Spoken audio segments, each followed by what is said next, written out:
ನಮಸ್ಕಾರ. ಇಂದು ನಾವು ಒಂದು ಪ್ರಮುಖ ಸರಪಳಿಯ ಬಗ್ಗೆ ಗಮನ ಹರಿಸೋಣ.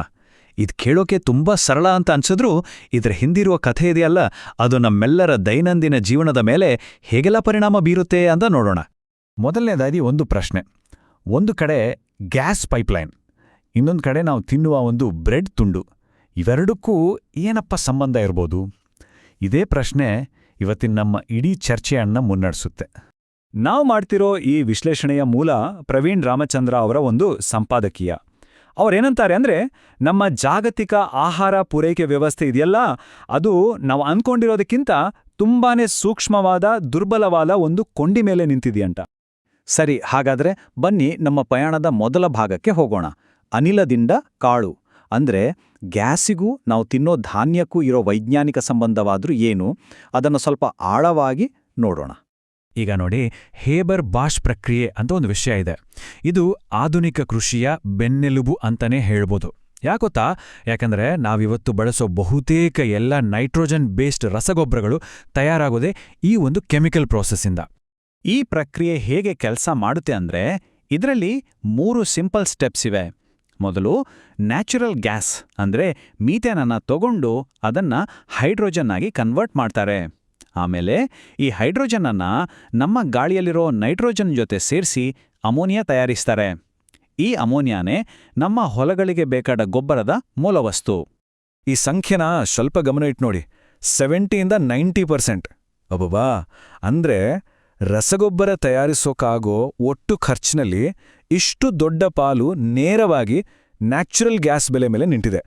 ಸಿಂಪಲ್ ಆಗಿ ಹೇಳೋದಾದ್ರೆ, ಗ್ಯಾಸ್ ರೇಟ್ ಜಾಸ್ತಿ ಆಯ್ತಾ, ಗೊಬ್ಬರದ ರೇಟು ಜಾಸ್ತಿ ಆಗೇ ಆಗತ್ತೆ. ಸರಿ, ಈಗ ಎರಡನೇ ಭಾಗಕ್ಕೆ ಬರೋಣ. ಇಂಧನ ಆಘಾತ. ಇಲ್ಲಿಂದ ನೋಡಿ, ನಾವು ಮಾತಾಡ್ತಿರೋ ಸರಪಳಿಗೆ ನಿಜವಾದ ಟೆಸ್ಟ್ ಶುರುವಾಗೋದು. ಅಚಾನಕ್ಕಾಗಿ ನಡೆಯೋ ಒಂದು ಘಟನೆ ಇಡೀ ಜಗತ್ತನ್ನೇ ಹೇಗೊಂದು ಸಂಕಷ್ಟಕ್ಕೆ ತಳ್ಳಬಹುದು ಅಂತ ನೋಡೋಣ ಬನ್ನಿ. ಗ್ಯಾಸ್ ಶಾಕ್ ಅಥವಾ ಅನಿಲ ಆಘಾತ ಅಂದ್ರೆ ಏನಪ್ಪ? ಅಂದ್ರೆ ಯುದ್ಧಗಳು, ರಾಜಕೀಯ ಗಲಾಟೆಗಳು ಅಥವಾ ಹಡಗುಗಳ ಓಡಾಟದಲ್ಲಿ ಏನಾದ್ರೂ ತೊಂದರೆಯಾಗಿ ನ್ಯಾಚುರಲ್ ಗ್ಯಾಸ್ ಸಪ್ಲೈನಲ್ಲಿ ಏರುಪೇರಾಗೋದು. ಇದನ್ನೇ ಗ್ಯಾಸ್ ಶಾಕ್ ಅನ್ನೋದು. ಈ ಚಾರ್ಟ್ ನೋಡಿ, ಸಪ್ಲೈನಲ್ಲಿ ಸ್ವಲ್ಪ ಏನಾದರೂ ಹೆಚ್ಚು ಕಮ್ಮಿ ಆದ್ರೆ ಸಾಕು, ಗ್ಯಾಸ್ ಬೆಲೆಗಳು ರಾಕೆಟ್ ಥರ ಹೇಗೆ ಗಗನಕ್ಕೆ ಹೋಗುತ್ತೆ ಅನ್ನೋದಕ್ಕೆ ಇದೇ ಸಾಕ್ಷಿ. ಗ್ಯಾಸ್ ರೇಟ್ ಈ ರೀತಿ ವಿಪರೀತ ಜಾಸ್ತಿ ಆದಾಗ ಏನಾಗತ್ತೆ? ಗೊಬ್ಬರ ಕಾರ್ಖಾನೆಗಳಿಗೆ ಪ್ರೊಡಕ್ಷನ್ ಮಾಡೋದು ಲಾಭದಾಯಕನೇ ಅಲ್ಲ. ಆಗ ಅವ್ರೇನ್ ಮಾಡ್ತಾರೆ? ಒಂದು ಪ್ರೊಡಕ್ಷನ್ ಕಮ್ಮಿ ಮಾಡ್ತಾರೆ, ಇಲ್ಲ ಅಂದ್ರೆ ಕಾರ್ಖಾನೆಗೆ ಬೀಗ ಹಾಕ್ಬಿಡ್ತಾರೆ. ಈ ಸರಪಳಿಯಲ್ಲಿ ಮುಂದಕ್ಕೆ ಹೋದ್ರೆ ನಮಗೆ ಸಿಗೋದು ರೈತನ ಆಯ್ಕೆ. ಈ ಬಿಕ್ಕಟ್ಟು ನಮ್ಮ ಅನ್ನದಾತನ ಮೇಲೆ ನೇರವಾಗಿ ಹೇಗೆ ಪರಿಣಾಮ ಬೀರುತ್ತೆ ಅಂತ ಈಗ ನೋಡೋಣ. ಗ್ಯಾಸ್ ಬೆಲೆ ಏರಿದ್ದೇ ತಡ ಅದರ ಎಫೆಕ್ಟ್ ತಕ್ಷಣ ಗೊಬ್ಬರದ ಬೆಲೆ ಮೇಲೆ ಕಾಣಿಸ್ಕೊಳ್ಳುತ್ತೆ. ಯೂರಿಯಾ ಥರದ ಗೊಬ್ಬರಗಳ ಬೆಲೆ ವಿಪರೀತ ಜಾಸ್ತಿ ಆಗುತ್ತೆ. ಅಷ್ಟೇ ಅಲ್ಲ, ಕೆಲವು ಕಡೆ ಗೊಬ್ಬರ ಸಿಗೋದೇ ಕಷ್ಟ ಆಗಿ ಕೊರತೆ ಶುರುವಾಗುತ್ತೆ.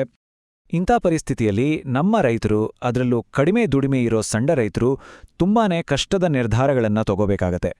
ಅವರು ಗೊಬ್ಬರ ಹಾಕೋದನ್ನ ಕಮ್ಮಿ ಮಾಡ್ತಾರೆ ಅಥವಾ ಅನಿವಾರ್ಯವಾಗಿ ಗೊಬ್ಬರ ಹಾಕೋದನ್ನೇ ಸಂಪೂರ್ಣವಾಗಿ ನಿಲ್ಲಿಸಿಬಿಡ್ತಾರೆ. ಸರಿ, ಈಗ ನಾವು ಈ ಕಥೆಯ ಕ್ಲೈಮ್ಯಾಕ್ಸ್ ಹಂತಕ್ಕೆ ಬಂದಿದ್ದೀವಿ.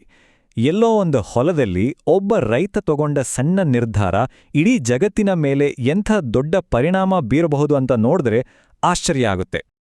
ಪ್ರವೀಣ್ ರಾಮಚಂದ್ರ ಅವರ ಈ ಮಾತುಗಳನ್ನ ಕೇಳಿ, ಇದು ನಮ್ಮನ್ನ ನಿಜವಾಗ್ಲೂ ಯೋಚನೆ ಮಾಡೋ ಹಾಗೆ ಮಾಡುತ್ತೆ.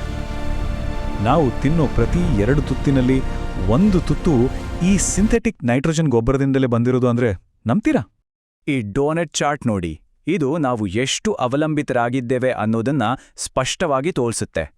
ಜಗತ್ತಿನ ಅರ್ಧದಷ್ಟು ಆಹಾರ ಕೇವಲ ಈ ಒಂದೇ ಒಂದು ವಸ್ತುವಿನ ಮೇಲೆ ನಿಂತಿದೆ ಅನ್ನೋದು ನಿಜಕ್ಕೂ ಶಾಕಿಂಗ್. ಒಂದು ವೇಳೆ ಇಡೀ ಪ್ರಪಂಚದ ರೈತರೆಲ್ಲ ಗೊಬ್ಬರ ಹಾಕೋದನ್ನ ಕಮ್ಮಿ ಮಾಡಿಬಿಟ್ರೆ ಏನಾಗುತ್ತೆ ಗೊತ್ತಾ? ನಮ್ಮ ಮುಖ್ಯ ಬೆಳೆಗಳಾದ ಗೋಧಿ, ಅಕ್ಕಿ, ಮೆಕ್ಕೆಜೋಳದ ಇಳುವರಿ 10ಕ್ಕಿಂತ ಹೆಚ್ಚು % ಕುಸಿದೋಗ್ಬೋದು. ಇದು ಜಾಗತಿಕ ಆಹಾರ ಭದ್ರತೆಗೆ ಒಂದು ದೊಡ್ಡ ಅಪಾಯ ತರಬಹುದು.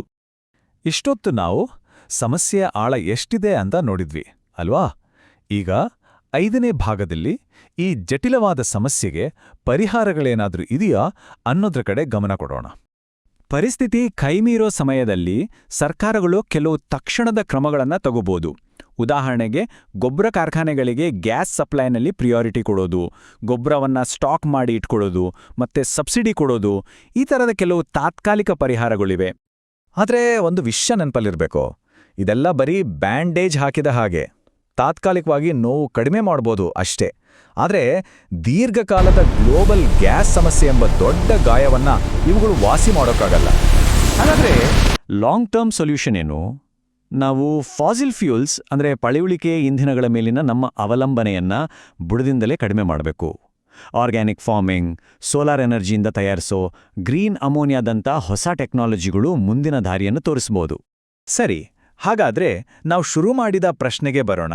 ಒಂದು ಗ್ಯಾಸ್ ಪೈಪ್ಲೈನ್ಗೂ ಒಂದು ಬ್ರೆಡ್ ತುಂಡಿಗೂ ಇರೋ ಸಂಬಂಧ ಏನು ಅಂತ ಈಗ ಸ್ಪಷ್ಟವಾಗಿ ಗೊತ್ತಾಯ್ತು ಅಲ್ವಾ?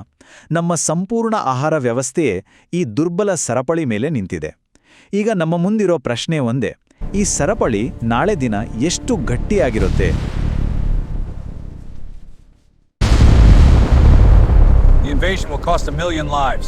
Mr. President, the bomb is our only option.